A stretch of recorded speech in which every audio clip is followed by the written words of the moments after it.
Om Swastiastu, perkenalkan nama saya Ayu Cahya Dewi dengan NIM 2002612022, merupakan dokter muda yang sedang menjalani KKR di Departemen Anestesiologi dan Terapi Intensif, Fakultas Kedokteran Universitas Udayana, RSUP Sanglah Denpasar, periode 24 Januari hingga 6 Maret 2022. Nah, di sini saya akan menjelaskan yaitu mengenai nutrisi parenteral pada pasien kritis. Nah, nutrisi parenteral pada pasien kritis yang akan saya bahas pada kesempatan kali ini yaitu ada 3, di mana ada Clinimix N9G15E, kemudian ada Sernevit, dan juga ada Kabiven. Nah, lanjut saja untuk yang pertama, yaitu saya akan menjelaskan mengenai Clinimix N9G15E. Nah, dapat dilihat pada slide yaitu gambaran dari Clinimix N9G15E. Nah, Clinimix sendiri yaitu merupakan larutan steril, cair, non-pirogen yang diberikan melalui infus intravena. Larutan ini dikemas dalam 2 bagian, yang dimana satu bagiannya mengandung 500 ml larutan asam amino dengan elektrolit, dan bagian lainnya yaitu mengandung 500 ml larutan glukosa dengan kalsium. Dengan osmolaritas Clinimix N9G15E ini yaitu 845 mili osmolaritas per liternya. Nah, untuk komposisi dari Clinimix N9G15E ini yaitu di mana tiap 1000 ml larutan infus Clinimix N9G15E mengandung glukosa 75 gram, asam amino 28 gram, dan juga mengandung elektrolit. Untuk volumenya, larutan infus ini yaitu dalam flexi bag yaitu dengan volume 1000 ml. Nah, untuk dosis dari Clinimix N9G15E ini itu disesuaikan dengan kebutuhan metabolik, energi yang terpakai, dan status klinis dari pasien.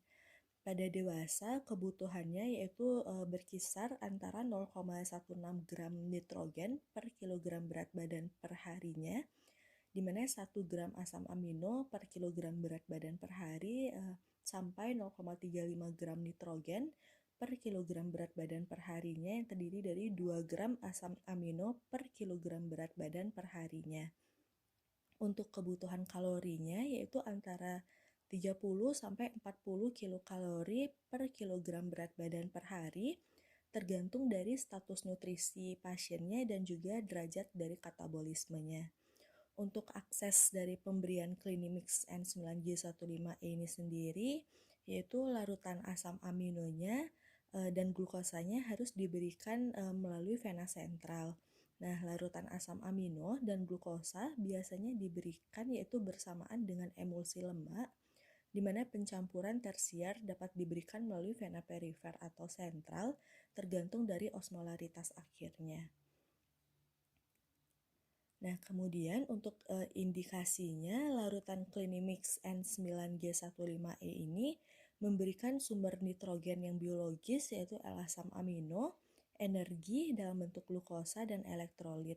Sehingga indikasi terapi ini yaitu sebagai nutrisi parenteral adalah ketika pemberian per oral atau enteral tidak memungkinkan atau tidak mencukupi atau menjadi suatu kontraindikasi pada pasien.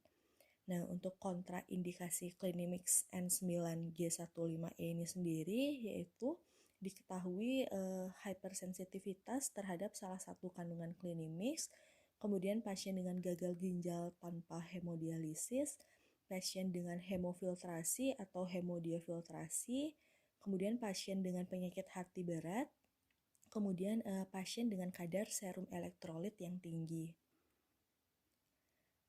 Lanjut, untuk efek samping dari Clinimix N9G15E ini yaitu efek sampingnya itu muncul apabila pemberian tidak sesuai seperti dosis yang terlalu tinggi atau pemberian yang terlalu cepat.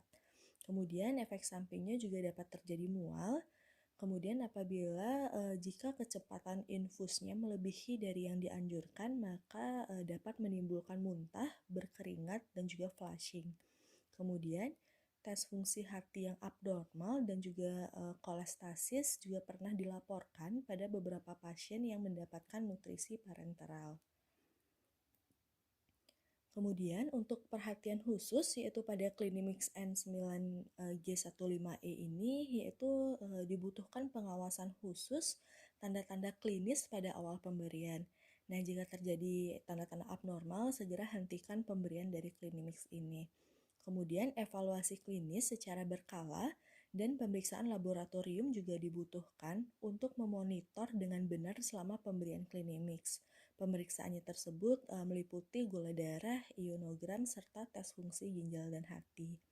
Kemudian kebutuhan elektrolit pasien yang mendapatkan Clinimix ini juga harus dinilai dan dimonitor dengan hati-hati khususnya untuk larutan yang mengandung elektrolit. Nah, baik, sekian mengenai Clinimix. Lanjut yang kedua yaitu Sernevit.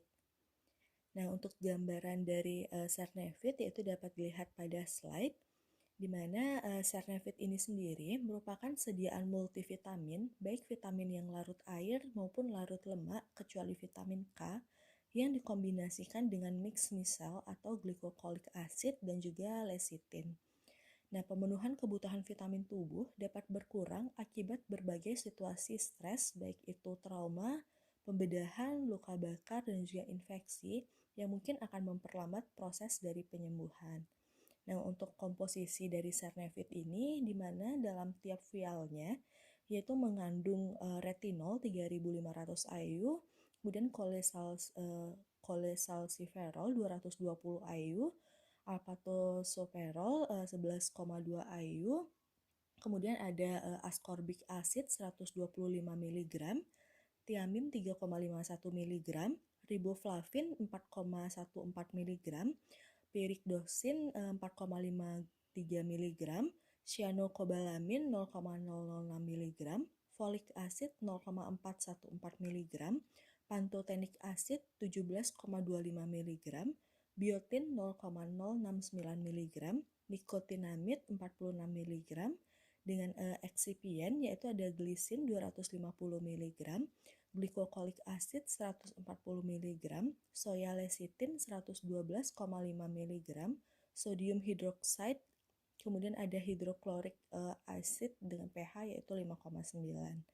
Nah, kemudian untuk volume dari Sernevit ini yaitu dusnya berisi 1 vial dengan volume 750 mg. Untuk dosis dari Sernevit ini sendiri yaitu pada dewasa dan anak di atas 11 tahun diberikan 1 vial per harinya. Nah, pertama-tama yaitu tambahkan 5 ml water for injection dengan jarum ke dalam vial dan juga campur secara lembut untuk melarutkan dari serbuk lyofilisasi ini. Kemudian larutan yang dihasilkan yaitu diberikan dengan injeksi intravenous secara lambat yaitu minimal 10 menit atau dengan infus dalam larutan NaCl 0,9% atau larutan glukosa. Nah, Sernevit dapat dimasukkan ke dalam campuran nutrisi parenteral. Serbuk dari Sernevit ini dapat direkonstitusi yaitu dengan 5 ml water for injection atau larutan NaCl 0,9%, glukosa, atau campuran nutrisi sebelum pemberian dari parenteral. Nah, jika direkonstitusi dengan water for injection, maka pH larutannya yaitu sekitar 5,9. Kemudian untuk indikasi dari Sernevit yaitu diindikasikan apabila kebutuhan vitamin harian perlu diberikan secara parenteral karena pemberian oral yang dikontraindikasikan tidak memungkinkan atau tidak mencukupi, misalnya yaitu karena adanya malnutrition, gangguan gastrointestinal, dan sebagainya. Untuk kontraindikasi dari Sernevit ini yaitu hypervitaminosis dan juga hypersensitivitas. Kemudian untuk efek samping dari Sernevit yaitu adanya reaksi alergi, sakit kepala, pusing, dan juga agitasi.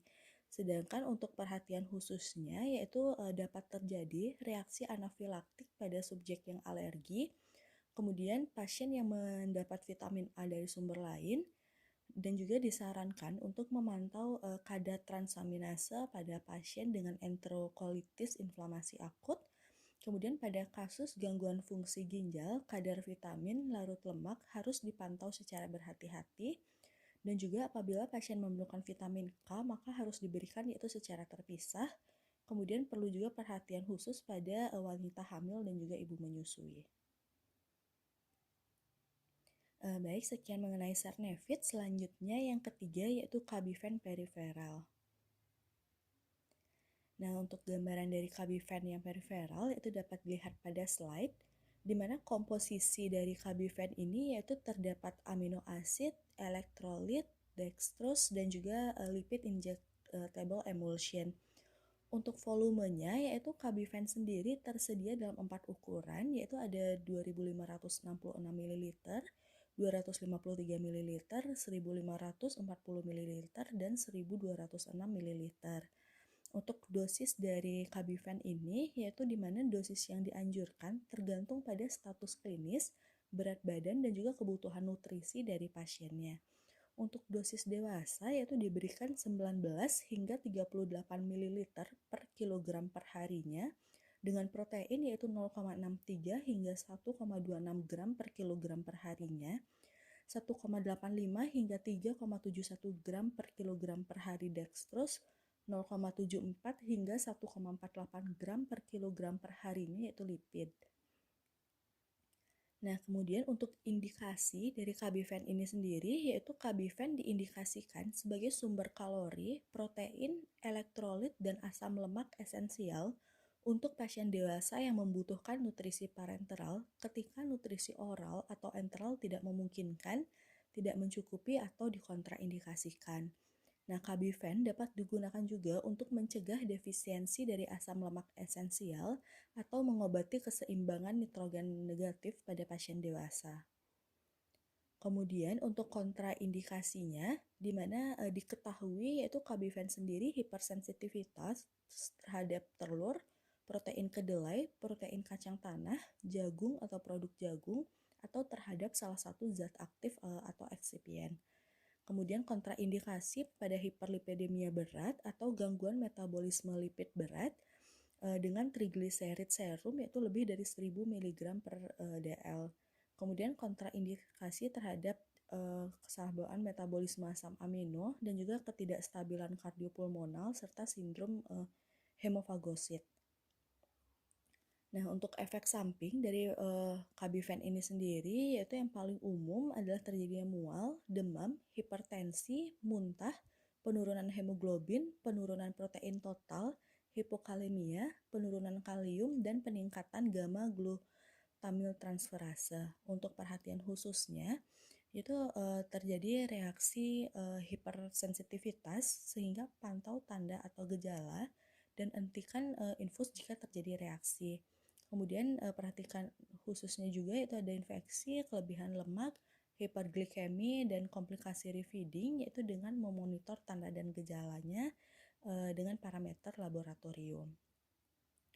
Nah, baik, sekian yang dapat saya jelaskan mengenai nutrisi parenteral pada pasien klinis. Semoga apa yang saya paparkan dapat bermanfaat bagi pembaca ataupun pendengar. Kritik dan saran dapat saya terima. Mungkin sekian presentasi dari saya. Terima kasih. Om Santi Santi Santi Om.